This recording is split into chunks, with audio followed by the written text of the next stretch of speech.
হুইটষ্টন bridge চাৰ্কিটটো ফিজিক্সত এটা খুবেই important আৰু খুবেই পপুলাৰ টপিক। এই চাৰিচুকীয়া ডায়মণ্ড শ্বেপ যিটো চাৰ্কিট হয় সেইটোকে এটা হুইটষ্টন ব্ৰিজ বুলি ক'ব পাৰি। ডায়মণ্ডটোৰ চাৰিটা ছাইডে এটা ৰেজিষ্টেঞ্চ আছে R1, R2, R3, R4 আৰু A আৰু D দুটা টাৰ্মিনেল আছে, এটা পজিটিভ আৰু এটা নিগেটিভ, আৰু B আৰু C মাজত এটা গেলভেনোমিটাৰ দিয়া আছে। গেলভেনোমিটাৰ হ'ল এটা যন্ত্ৰ, এটা ডিভাইচ যিটোৱে বহুত সৰু সুৰা সামান্য কাৰেণ্টছো ডিটেক্ট কৰিব পাৰে। মাইক্ৰ' এম্পিয়াৰ পৰ্যন্ত কাৰেণ্ট গেলভেনোমিটাৰ এটাই ডিটেক্ট কৰিব পাৰে। হুইটষ্টন ব্ৰিজটো আমাৰ ইমান বেনিফিট কেনেকৈ হ'ব পাৰে? এটা বহুত ইম্পৰ্টেণ্ট এপ্লিকেশ্যন হ'ল আৰু এইটো ফিজিক্স লেবৰেটৰীটো কৰা হয়। R1, R2, R3 যদি দিয়া আছে, তিনিটা ৰেজিষ্টেঞ্চ যদি আমাক গিভেন আছে, তেতিয়া 4 নম্বৰ ৰেজিষ্টেঞ্চটো আমি সহজে কেলকুলেট কৰিব পাৰিম। আৰু যিহেতু গেলভেনোমিটাৰটো বহুতে চেঞ্চিটিভ, বহুতে প্ৰিচাইজ, যিটো আননোন ৰেজিষ্টেঞ্চ তাৰ ভেলুটো আমি ভালেমান প্ৰেচিজন লৈ আমি কেলকুলেট কৰিব পাৰিম। নৰ্মেলি কি হয়, R1, R2 এটা ফিক্সড ৰেজিষ্টেঞ্চ দিয়া থাকে আৰু R3টো এটা আননোন ৰেজিষ্টেঞ্চ দিয়া থাকে আৰু R4ৰ জেগাত ভেৰিয়েবল ৰেজিষ্টেঞ্চ নহ'লে এটা মিটাৰ ব্ৰিজ দিয়া থাকে। এতিয়া R1 আৰু R2 ফিক্স থকাৰ পাছত R4টো আমি এনেকুৱাকৈ চেঞ্জ কৰিব পাৰিম যাতে গেলভেনোমিটাৰটোৱে জিৰ' ডিফ্লেকশ্যন দেখায়, আৰু জিৰ' ডিফ্লেকশ্যন দেখুৱাৰ লগে লগে আমি ক'ব পাৰোঁ যে হুইটষ্টন ব্ৰিজটো বেলেঞ্চ হৈ আছে। আৰু বেলেঞ্চ হৈ যোৱাৰ লগে লগে এই গোটেই চাৰিটা ৰেজিষ্টেঞ্চ এটা স্পেচিফিক কণ্ডিশ্যন ছেটিছফাই কৰে। সেই কণ্ডিশ্যনটো ইউজ কৰি আৰু R1, R2, R4 ভেলু যিহেতু আমি জানো, তেতিয়া আমি R3 ৰেজিষ্টেঞ্চটো ভেলু আমি ডাইৰেক্টলি কেলকুলেট কৰিব পাৰিম। গতিকে এই কথাটো বুজিব পাৰি যে হুইটষ্টন ব্ৰিজেছ এটা ৰেজিষ্টেঞ্চ মেজাৰিং ডিভাইচ হিচাপে ইউজ কৰিব পাৰি। অন্য বহুতো ব্যৱহাৰ আছে, কিন্তু সেইটো আটাইতকৈ গুৰুত্বপূৰ্ণ আৰু এটা খুব দৰকাৰী প্ৰেক্টিকেল ইউজ, যাৰ বিষয়ে আমি অলপ পঢ়িম। চমুকৈ ক'বলৈ গ'লে হুইটষ্টন ব্ৰিজেছৰ দুটা টাইপ থাকিব পাৰে। এটা হ'ল বেলেঞ্চড আৰু এটা হ'ল আনবেলেঞ্চড। বেলেঞ্চ কেছত যিকেইটা ৰেজিষ্টেঞ্চ আছে, সেই ৰেজিষ্টেঞ্চৰ ভেলুকেইটাৰ মাজত এটা ৰেচিঅ' ৰিলেশ্যনশ্বিপ আছে, যিটো R1 divided by R2 is equal to R3 divided by R4। আৰু অন্য কেছটো হ'ল আনবেলেঞ্চ কেছ। আনবেলেঞ্চ কেছটো যোনকেইটা ratio' R1, R2, R3, R4 সেই দুটাৰ মাজত তেনেকুৱা ৰেচিঅ' ৰিলেশ্যনশ্বিপ নাই। গতিকে R1 বাই R2 R3 আৰু R4ৰ লগত ইকুৱেল নহয়। বেলেঞ্চ হুইটষ্টন ব্ৰিজৰ বিষয়ে অলপ কথা পাতোঁ। বেলেঞ্চ হুইটষ্টন ব্ৰিজটো বেলেঞ্চ বুলি কিয় কোৱা হয়? বেলেঞ্চ বুলি কোৱা হয় যাতে B বুলি মাৰ্ক কৰা যিটো নোড আছে আৰু C বুলি মাৰ্ক কৰা যিটো নোড আছে, সেই নোড দুটাৰ মাজত পটেনচিয়েল ডিফাৰেঞ্চ নাই, তথা সেই দুটাৰ মাজত পটেনচিয়েল ছেম। গতিকে সেইটোক বেলেঞ্চ বুলি কোৱা হয়। আৰু পটেনচিয়েলকেইটা যদি বেলেঞ্চ হৈ যায়, তো B আৰু C মাজত যিটো কাৰেণ্ট সেইটো জিৰ' হ'ব, কিয়নো পটেনচিয়েল যদি ছেম থাকে তেতিয়া কাৰেণ্ট ফ্ল' নহ'ব, আৰু কাৰেণ্ট ফ্ল' নোহোৱাৰ লগে লগে গেলভেনোমিটাৰটোৱে জিৰ' ডিফ্লেকশ্যন দেখাব। বেলেঞ্চিং কণ্ডিশ্যনটো R1 by R2 is equal to R3 by R4। গতিকে R1, R2, R3, R4 ৰেচিঅ'কেইটা যদি এই ইকুৱেলিটিটো ছেটিছফাই কৰে, তেতিয়া আমি ক'ব পাৰিম যে এই হুইটষ্টন ব্ৰিজটো বেলেঞ্চ হৈ আছে। আমি এতিয়া প্ৰমাণ কৰি চাওঁ যে যদি হুইটষ্টন ব্ৰিজটো বেলেঞ্চড হৈ থাকে, তেতিয়া এই ৰিলেশ্যনশ্বিপটো অট'মেটিকেলি ছেটিছফাই হ'ব লাগিব। আৰু সেইটো আমি প্ৰমাণ কেনেকৈ কৰিম সেইটো চাওঁ। সদায় নিচিনা আমি কাৰ্খফ ইকুৱেশ্যনৰ সহায় ল'ম। B আৰু C নোড দুটাত আমি কাৰ্খফৰ কাৰেণ্ট ইকুৱেশ্যনটো লগাম। কাৰেণ্ট ইকুৱেশ্যনটোৱে কি কয় যে এটা নোডত যোনকেইটা কাৰেণ্ট আহিছে আৰু গৈছে, সেই কাৰেণ্টকেইটাৰ যিটো এলজেব্ৰিক ছাম সেইটো জিৰ' হ'ব লাগিব। গতিকে নোড বিটোলৈ যদি মন কৰোঁ, তেতিয়া বি নোডটোত আমি কাৰেণ্ট ইকুৱেশ্যনটো কেনেকৈ লিখিব পাৰিম? সেইটো হ'ল I1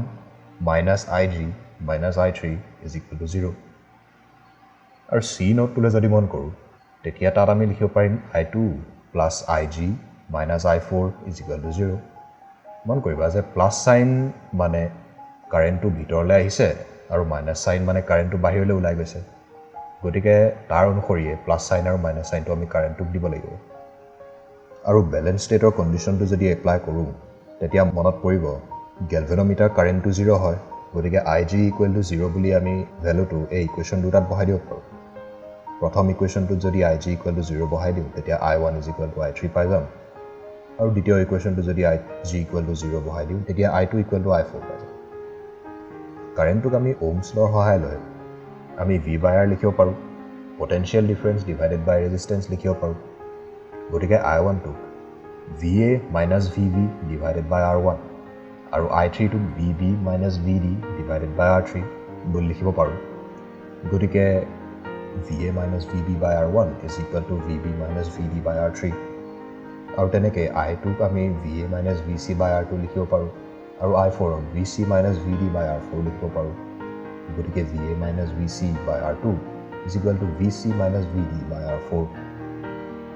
আকৌ এবাৰ মনত পেলাই লওঁ যে বেলেঞ্চ কণ্ডিশ্যনটোৱে আমাক VB is equal to VC বুলি কৈ দিছে গতিকে VC লগত আমি VB যদি সাবস্টিটিউট কৰি দিওঁ আৰু এই দুটা ইকুৱেশ্যনক আমি ডিভাইড কৰি দিওঁ তেতিয়া আমি এনেকুৱা ইকুৱেশ্যন এটা পাই যাম আৰু VB আৰু VC যিহেতু সমানে হয় গতিকে VA minus VB VA minus VC এইবিলাক টাৰ্ম সব কেনসেল গুচি যাব কেনসেল গুচি যোৱাৰ লগে লগে আৰু ক্ৰছ মাল্টিপ্লাই কৰি দিয়াৰ লগে লগে আমি ইকুৱেশ্যনটো পাই গ'লোঁ যে R1 by R2 is equal to R3 by R4 আৰু এইটোৱে হৈ গ'ল আমাৰ বেলেঞ্চিং কণ্ডিশ্যন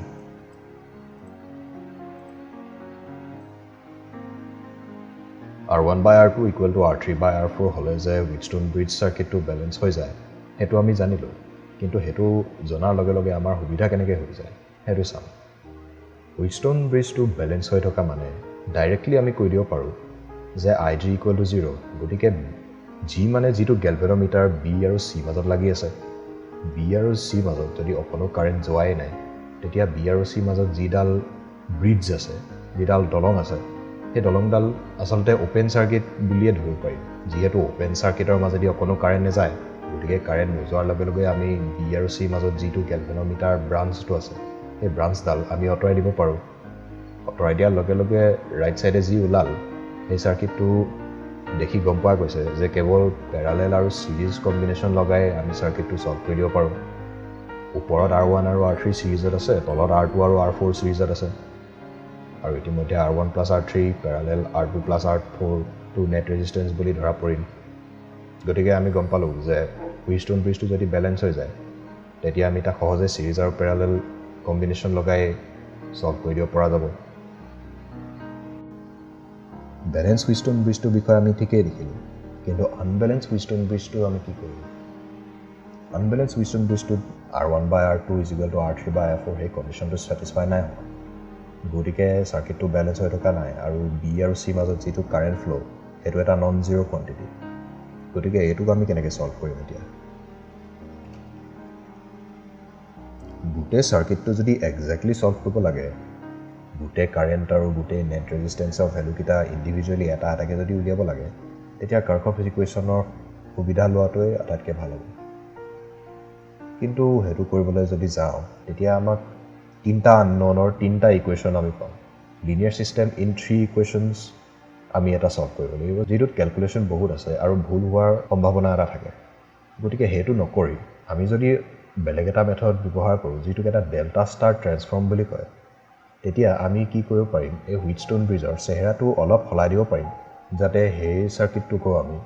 অকল সিৰিজ আৰু পেৰালেল ৰেজিষ্টেন্স ব্যৱহাৰ কৰিয়ে গম পাব পাৰিম আৰু তেতিয়া সেইটোক সলভ কৰিবলৈ সহজ হৈ পৰিব গতিকে চাওঁ এই ডেল্টা ষ্টাৰ ট্ৰেন্সফৰ্মেশ্যনটো হয় কি আচলতে ডেল্টা ষ্টাৰ ট্ৰেন্সফৰ্ম বুলি কোৱাৰ কাৰণটো হ'ল যে লেফ্ট ছাইডে যিটো ৰেড ৰেক্টেংগুলটোত মাৰ্ক কৰা আকাৰটো আছে সেইটো এটা ডেল্টা বুলি কয় কিয়নো এইটো গ্ৰীক আখৰ ডেল্টাটোৰ নিচিনা দেখিবলৈ পাওঁ আৰু ৰাইট ছাইডৰ যিটো ৰেড কালাৰ বাকচটোত আকাৰটো আছে সেইটো এটা ষ্টাৰ বুলি কয় যিহেতু দেখিবলৈ অলপ ষ্টাৰ টাইপৰ হয় গতিকে সাৰ্কিটটো এই ডেল্টা আকাৰটোৰ পৰা ষ্টাৰ আকাৰটোলৈ পৰিণত হ'ল গতিকে ডেল্টা ষ্টাৰ ট্ৰেন্সফৰ্ম বুলি কোৱা হৈছে ডেল্টা আকাৰটোত আমাৰ মেইন অসুবিধাটো কি হ'ল B আৰু C মাজত যিডাল এক্সট্ৰা ব্ৰিজ আছে সেই ব্ৰিজডালে আমাক পেৰালেল আৰু সিৰিজ ৰেজিষ্টেন্স কম্বিনেশ্যন ইউজ কৰাত বাধা দিয়ে যিহেতু সেই ব্ৰিজডাল কোনো এটা ৰেজিষ্টাৰৰ লগত ডাইৰেক্টলি সিৰিজত হৈ থকা নাই আৰু কোনো এটা ৰেজিষ্টাৰৰ লগত ডাইৰেক্টলি পেৰালেলো হৈ থকা নাই গতিকে সেইটো সলনি কৰিবলৈ হ'লে আমি এই মাজৰ ব্ৰিজডাল আঁতৰাই দিবলৈ কিবা এটা উপায় উলিয়াব লাগিব ষ্টাৰ ফৰ্মটোৱে গোটেই সাৰ্কিটটো আকাৰটো সলনি কৰি এই মাজৰ ব্ৰিজডাল আঁতৰাই দিব পাৰে যাতে A, B আৰু C যোনকেইটা নোড আছে সেই নোডকেইটাৰ মাজত ইকুইভেলেণ্ট ৰেজিষ্টেন্সটো ছেম থাকে নোডকেইটাৰ মাজত যদি ইকুইভেলেণ্ট ৰেজিষ্টেন্স ছেম থাকে তেতিয়া বাহিৰৰ পৰা যদি কাৰেণ্ট এটা আহে সি একো পাৰ্থক্য দেখিব নোৱাৰিব গতিকে ক'ব পাৰি যে নেট ৰেজিষ্টেন্স কেলকুলেশ্যনৰ কাৰণে ডেল্টা ফৰ্ম আৰু ষ্টাৰ ফৰ্মটো একেই হয় যদিও ভিতৰতে ইণ্ডিভিজুৱেল কাৰেণ্ট আৰু ইণ্ডিভিজুৱেল ৰেজিষ্টেন্সৰ ভেলুটো চেঞ্জ হৈছে কিন্তু এজ এ হোল গোটেই সাৰ্কিটটো যদি আমি সলভ কৰিবলৈ উলিয়াইছোঁ তেতিয়া তাৰ ইকুইভেলেণ্ট ৰেজিষ্টেন্সৰ ভেলুটো ডেল্টা ফৰ্মত ছেম থাকিব আৰু ষ্টাৰ ফৰ্মতো ছেমেই থাকিব এতিয়া আমি যেনিবা কৈ দিলোঁ যে ডেল্টা ষ্টাৰ ট্ৰেন্সফৰ্মটো আমি ইউজ কৰিব পাৰিম নেটৱৰ্কটো সলভ কৰিবলৈ সেইটো ঠিকেই কিন্তু আমি ষ্টাৰ ফৰ্মত এই ৰেজিষ্টেন্সেছ R1 2 R13 আৰু R23 কিটা ভ্যালু কিটা কি হ'ব হেতু আমি ক্যালকুলেট কৰিব লাগিব হে ভ্যালু কিটা কি হ'ব আমি হেতুও গম পাব লাগিব আৰু হেতু আমি ক্যালকুলেট কেনে কৰিম হেতু চাই লওঁ R12 R23 আৰু R13 এই তিনটা ভ্যালু ক্যালকুলেট কৰিবলৈ আমি এই কন্ডিশনটো আমি ইম্পোজ কৰিম যে তিনটা নোডৰ ভিতৰত নেট ৰেজিষ্টেন্সটো সেম থাকিব লাগিব তথা A আৰু B মাজত যেটো নেট ৰেজিষ্টেন্স দুটা ফৰ্মত সেম থাকিব লাগিব A আৰু C মাজতো সেম থাকিব লাগিব A B আৰু C মাজতো সেম থাকিব লাগিব গতিকে A আৰু B মাজত যদি সেম থাকে তেতিয়া ৰেজিষ্টেন্সেছ কিটা ইকুৱেট কৰি দিও লেফট সাইডে যদি স্টাৰ ফৰ্মত লিখো আৰু ৰাইট সাইডে ডেল্টা ফৰ্ম ৰেজিষ্টেন্স কিটা লিখো তেতিয়া লেফট সাইডে হৈ যাব R12 plus R13 is equal to R1 parallel R2 plus R3 হেতু A আৰু B মাজত A আৰু C মাজত R12 plus R23 is equal to R2 parallel R1 plus R3 B আৰু C মাজত R13 plus R23 is equal to R3 parallel R1 plus R2 এতিয়া এই তিনটা ইকুৱেশ্যন 1 2 3 বুলি নম্বৰ কৰিলো ইকুৱেশ্যন 1 minus ইকুৱেশ্যন 2 যদি আমি কৰো এতিয়া লেফট সাইডে R12 টো কেনসেল হৈ গৈছে আৰু কি বাকি থাকিলে R13 minus R23 is equal to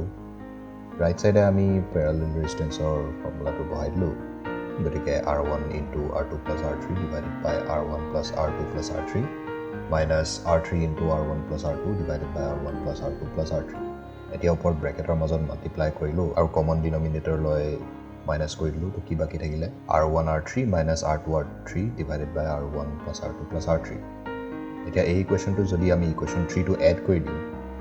তেতিয়া R23 টো কেনসেল হৈ যাব আৰু দুটা R13 প্লাস হৈ 2R13 পাই যাম আৰু ৰাইট সাইডে